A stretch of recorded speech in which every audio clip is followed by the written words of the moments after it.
Abashalo, why I say, Mawane atutanga, Chulo touch, Pussy kuda, Busmunya, Anditambe nine mataga, Regaini ndikubule musaga, Musa uye ni mchindi chagane, kuti muno wanza imimi chitaga. Anto bodini shema shoko nemi shema shoko. Anto bodini shema shoko kana muchita ura gumire kuku. Anto bodini shema shoko nemi shema shoko. Anto bodini shema shoko kana muchita ura gumire kuku.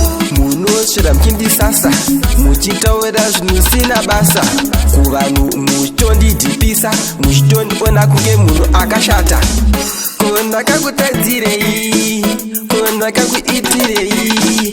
Ingaona muna basa nenine, niwo futi nandina basa nemi. Anto bodini shema shoko nemi shema shoko. Anto bodini shema shoko kana muchita ura gumire kuku. Anto bodini shema shoko nemi shema shoko.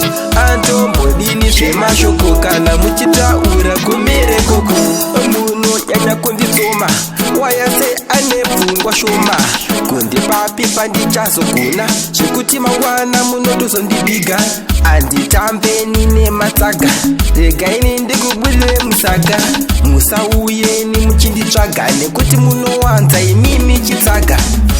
Anto bodini shema shoko nemi shema shoko. Anto bodini shema shoko kana muchita ura gumire kuku. Anto bodini shema shoko nemi shema shoko. Anto bodini shema shoko kana muchita ura gumire kuku. Muno shira mkindi sasa muchita ura zvinusina basa. Kuvanu muchitondi dipisa muchitondi ona kunge muno akashata. Kona kakutadzirei, kona kakuitirei. Ingaona muna basa nenine, niwo futi nandina basa nemi. Anto bodini shema shoko nemi shema shoko. Anto bodini shema shoko kana muchita ura gumire kuku. Anto bodini shema shoko nemi shema shoko. Anto bodini shema shoko kana muchita ura gumire kuku. Anto bodini shema shoko nemi shema shoko. Anto bodini shema shoko kana muchita ura gumire kuku. Anto bodini shema shoko.